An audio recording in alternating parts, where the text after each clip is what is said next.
Well, one of the descendants of that cat goddess was a stowaway in one of the Pallava ships. It means in Pallava ships he had himself. The cat hid herself in the Pallava ships, and his descendants was the Mahabalipuram Rishi cat. और उसके जो descendant थे यानी कि उनसे जो पुलावा ships में चिपकर आए थे कैट्स, उनके जो उत्तराधिकारी थे वो थे महाबलीपुरम के ऋषि cat. whose descendant is Ravi flourished his twig at Mahendran।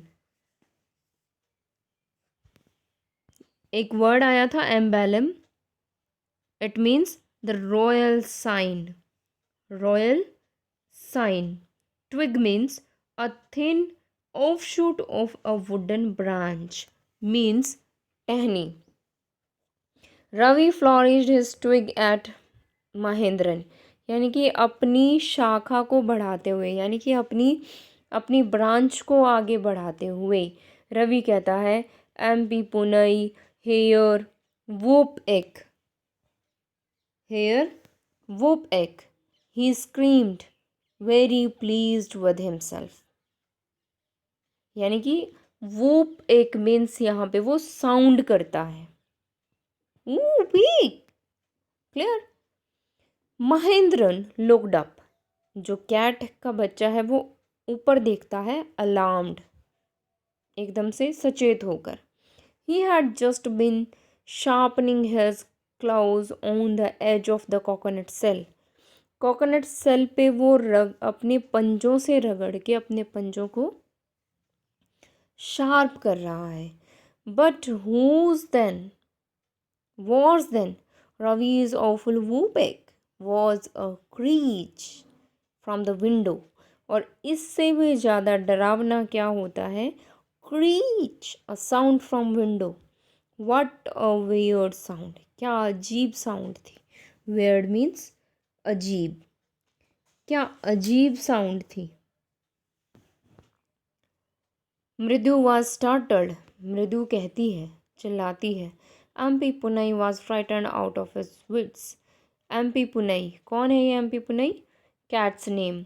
डर जाता है वो अपनी अपनी ये चीज़ें महसूस करके। विट्स, विट्स होता है बुद्धि से, यानी कि इन चीज़ों को समझ के वो डर जाता है।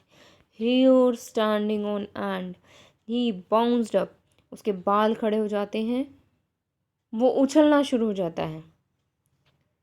scurried toward a bamboo tray of red chilies that had been set out to dry।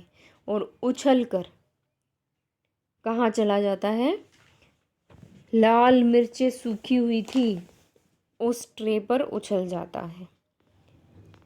And trying to hide beneath it, इसके नीचे छुपने की कोशिश करता है।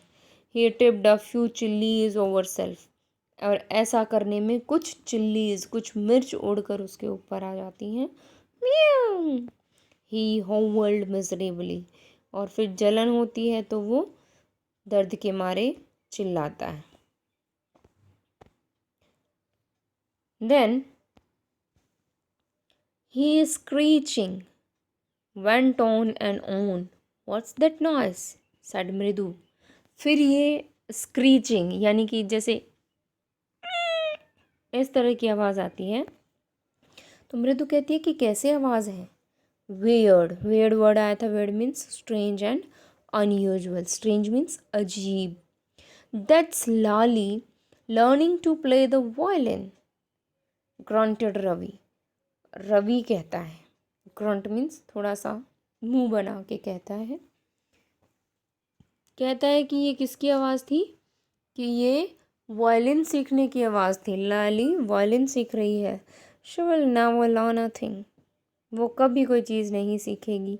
The music master just goes on playing like a train whizzing on and on. कहते हैं कि जो म्यूज़िक मास्टर है वो उसे सिखाते रहते हैं, बजाते रहते हैं, जिस तरह से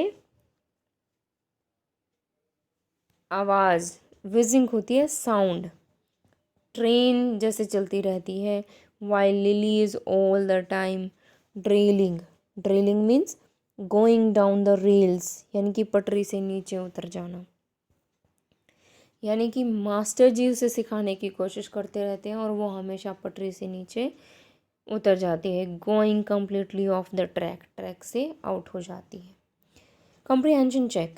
What is the secret that Meena shares with Mridu in the backyard? What is the secret? Think it for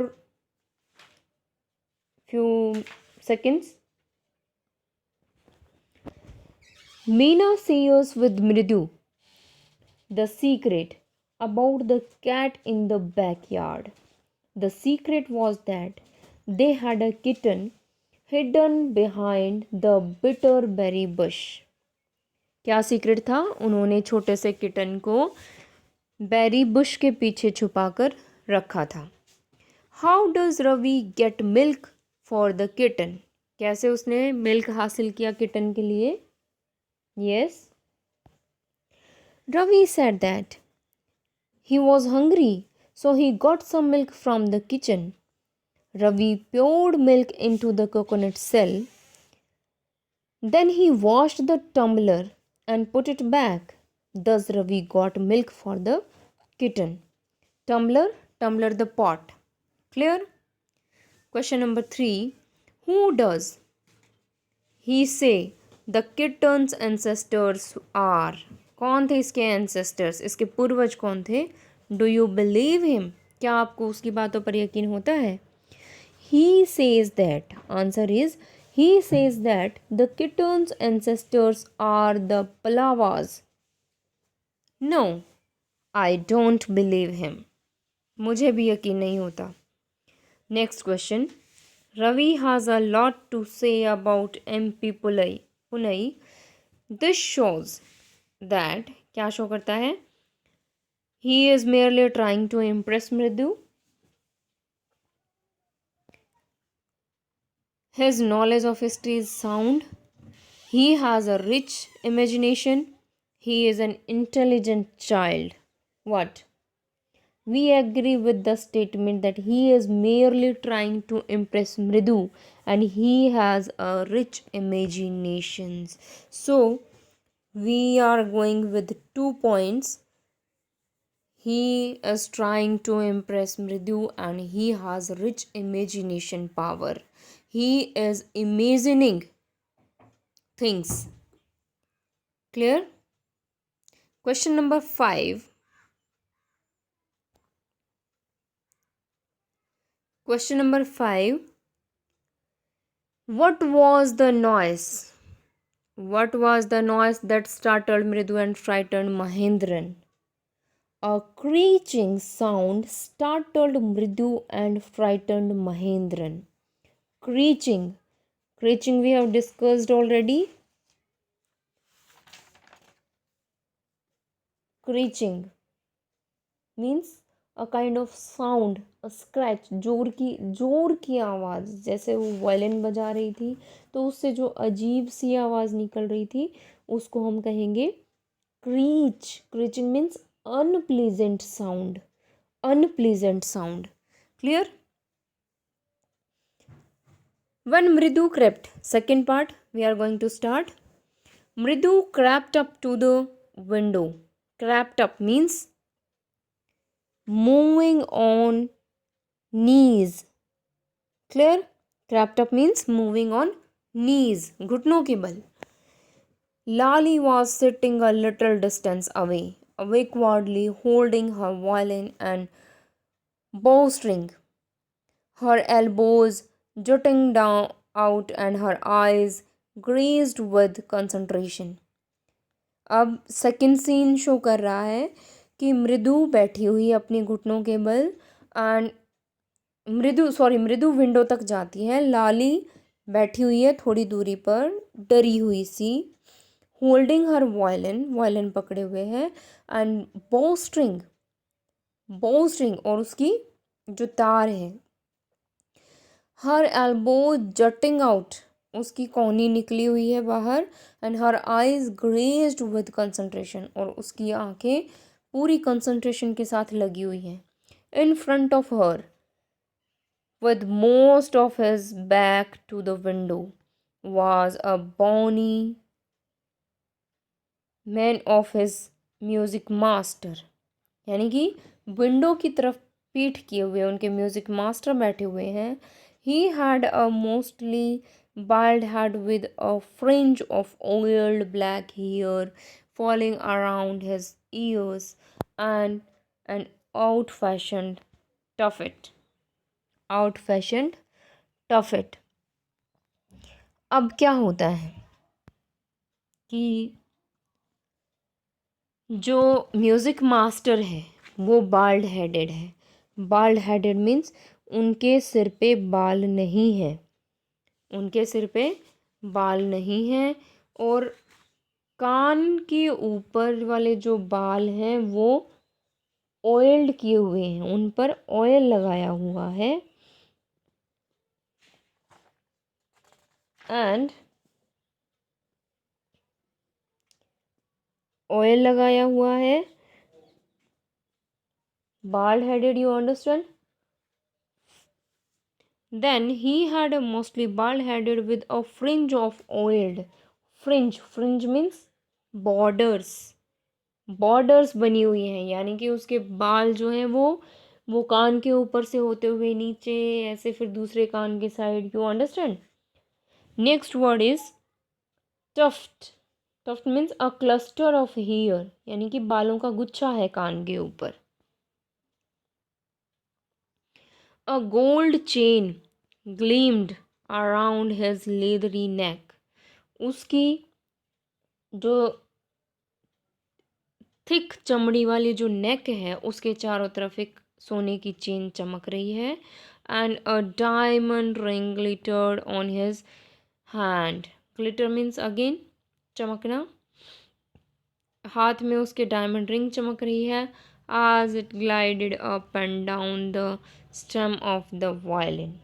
जैसे ही वो वायलिन का जो लंबा हिस्सा है उस पर उसका हाथ ऊपर नीचे जा रहा है, तो वैसे ही उसकी अंगूठी चमक रही है. A large foot stuck out from beneath his gold bordered veshti edge. Gold bordered veshti edge. Veshti means lower garment of the legs, यानी कि टांगों में जो उसने कपड़ा पहना हुआ है, धोती पहनी हुई है, उसका एक बड़ा सा पैर बाहर निकला हुआ है उसकी धोती से. And he was beating time on the floor with the scrawny big toe. और अपने पंजे से वो, अपने अंगूठे से वो बार बार स्टेप कर रहा है उस पे. क्लियर? यानी कि अपने पैर से धरती पे थपथपा रहा है. Next, he played a few notes. कुछ नोट्स यानी कि कुछ वो संगीत बजाता है. लाली stumbled behind him on her violin. Stumble means went unsteadily, यानी कि लड़खड़ाती हुई सी चलती है उसके पीछे, उसको फॉलो करने की कोशिश करती है. which looked quite helpless and unhappy in her hands. और वायलिन जो कि उसके हाथों में अनहैप्पी दिखाई देता है, मजबूर दिखाई देता है. What a difference! The music master's notes seemed to be flat up and settled perfectly into the invisible tracks of the melody. यानी कि उसके जो मास्टर जो म्यूज़िक बजा रहे हैं वो कितना सुरीला है, और कैसे इनविजिबल ट्रैक पे, किस तरह से ना दिखने वाली रेल की पटरी पे, मेलोडी की पटरी पे चल रहा है. It was like the wheel of a train moving smoothly into the rails. ऐसे लग रहा है जैसे कि ट्रेन का पहिया है जो स्मूथली अपनी रेल पटरी पे चल रहा है. Whizzing along, as Ravi said, Ravi कहता है. मृत्यु stared at that huge, beringed hand moving effortlessly up the violin's stem, making lovely music. मृदु उस बड़े से हाथ को देखती है जो कि वायलिन पे चल रहा है और म्यूजिक, लवली म्यूजिक प्रोड्यूस कर रहा है. Beringed, the master is wearing a ring, यानी कि जिसने रिंग पहनी हुई है, that is beringed. Clear? Thank you for this video. We will continue it in the next video.